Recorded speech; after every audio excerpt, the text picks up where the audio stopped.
भारताने ऑपरेशन सिंदूर राबवत पाकिस्तानमधील दहशतवाद्यांचे 9 तळ उद्ध्वस्त केलेत। 7 मे रोजी झालेल्या ऑपरेशन सिंदूरला मोठं यश मिळालंय।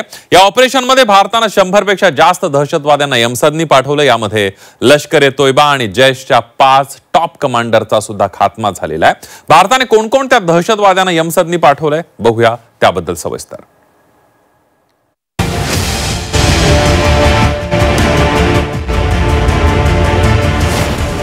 ऑपरेशन सिंदूरला मोठं यश।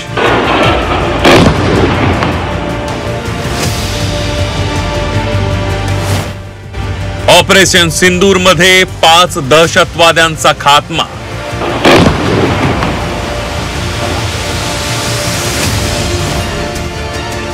लष्कर ए तोयबा आणि जैशच्या दहशतवाद्यांना कंठस्नान।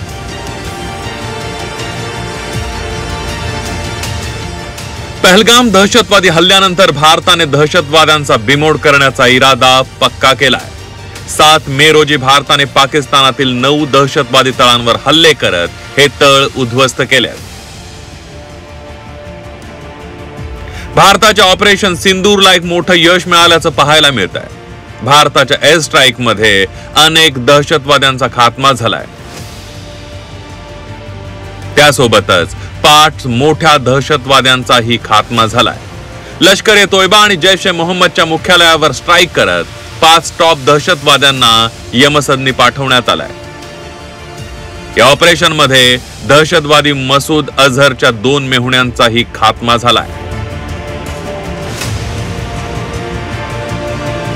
मुदस्सर खादियान खास उर्फ अबू जुंदाल लष्कर ए तोयबाचा हा दहशतवादी आहे। मरकज तोयबा मुदिरकेचा प्रभारी होता। पाकिस्तानी लष्कराकडून त्याला गार्ड ऑफ ऑनर देण्यात आला। हाफिज मोहम्मद जमील जैश ए मोहम्मदचा दहशतवादी होता। मौलाना मसूद अझहरचा मेहुणा आहे। बहावलपूर मधील मरकज सुभान अल्लाहचा प्रभारी होता। तरुणांना कट्टर पंथाची शिकवण देत होता। जैश ए मोहम्मद साठी निधी संकलित करत होता। तिसरा दहशतवादी आहे मोहम्मद युसुफ अझहर उर्फ उस्ताद। जैश ए मोहम्मदचा दहशतवादी होता। मौलाना मसूद अझहरचा मेहुणा आहे। जैश ए मोहम्मद साठी शस्त्रास्त्र प्रशिक्षण देत होता। जम्मू काश्मीर मधील दहशतवादी हल्ल्यात त्याचा सहभाग होता। ICC 814 विमान अपहरणातील मोस्ट वॉन्टेड दहशतवादी आहे। चौथा दहशतवादी आहे खालिद उर्फ अबू आकाश। लष्कर ए तोयबाचा दहशतवादी होता। जम्मू काश्मीर मधील दहशतवादी हल्ल्यात सहभाग होता। अफगाणिस्तानातून शस्त्रांची तस्करी करत होता। फैसलाबाद मध्ये त्याच्यावर अंत्यसंस्कार करण्यात आले। यालाही पाकिस्तानी सैन्याकडून गार्ड ऑफ ऑनर देण्यात आला। 5वा दहशतवादी आहे मोहम्मद हसन खान। जैश ए मोहम्मदच्या POK मधील ऑपरेशनल कमांडरचा मुलगा होता। जम्मू काश्मीर हल्ल्यातील समन्वय साधण्यात त्याची महत्वाची भूमिका होती।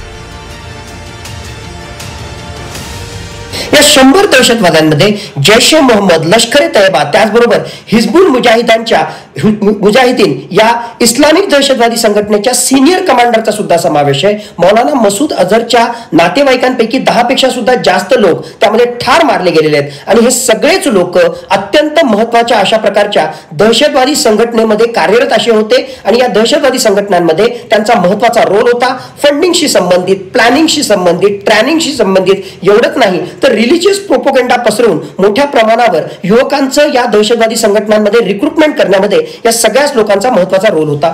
पाकिस्तान हा दहशतवाद्यांचा पोशिंदा हे संपूर्ण जगाला माहित आहे। दहशतवाद्यांना पोसायचं, त्यांना आश्रय द्यायचा आणि आपला काही संबंध नसल्याचा कांगावा करायचा ही पाकिस्तानची नेहमीची सवय। ऑपरेशन सिंदूर नंतर पाकचा खोटारडेपणा समोर आलाय।